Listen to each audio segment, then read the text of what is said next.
এক হাদিসে মুজাহিদ রহমতুল্লাহ হইতে নকল করা হইয়াছে, রাসূলুল্লাহ সাল্লাল্লাহু আলাইহি সাল্লাম রাতের নামাজ সম্পর্কে আলোচনা করিলেন এবং তাহার চোখ হইতে অশ্রু প্রবাহিত হইল। অতঃপর তিনি এই আয়াত তিলাওয়াত করিলেন।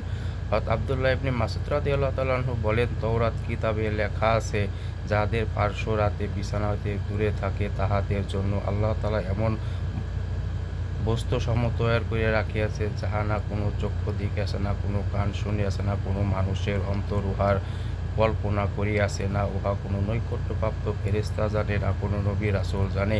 কুরআনে পাকে এই আয়াতে ইহার উল্লেখ রহিয়াছে। হযরত আবু হুরায়রা রাদিয়াল্লাহু তাআলা আনহু রাসূলুল্লাহ সাল্লাল্লাহু আলাইহি সাল্লাম হইতে নকল করেন যে, আল্লাহ তাআলা ইরশাদ করিয়াছেন, আমি আমার নেক বান্দাদের জন্য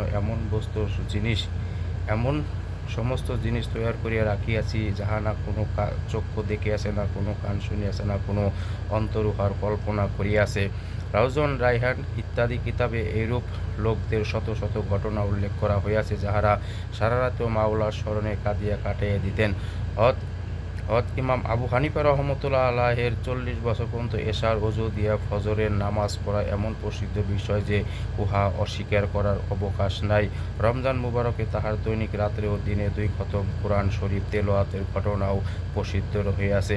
হযরত ওসমান রাদিয়াল্লাহু তাআলা আনহুর সারা রাত্র জাগিয়া থাকা এবং এক রাকাতে পুরা কুরআন শরীফ তেলাওয়াত করার ঘটনা প্রসিদ্ধ রহিয়াছে।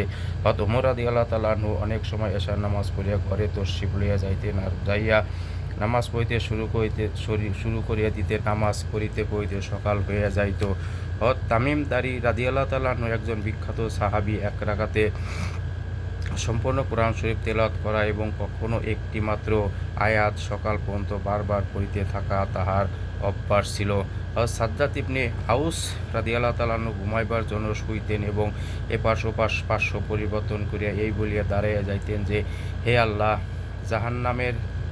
জাহান্নামের ভয় আমার নিদ্রাকে উড়াইয়া দিয়াছে। অতঃপর সকাল পর্যন্ত নামাজ পড়িতে থাকিতেন।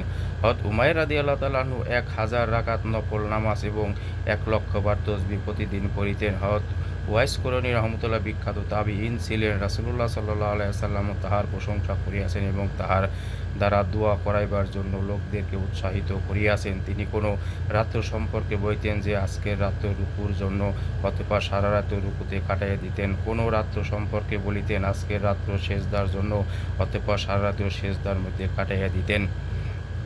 মোট কথা, এই সকল বুজুর্গদের রাতভর মালিকের স্মরণে মাহবুবের অধীনে আগ্রহে কাটাইয়া দেওয়া ঘটনাবলী এত বেশি যে, উহা সম্পূর্ণ লিপিবদ্ধ করা অসম্ভব। এ সকল বুজুর্গগণ প্রকৃতপক্ষে নিম্নে বর্ণিত কবিতার যোগ্য ছিলেন।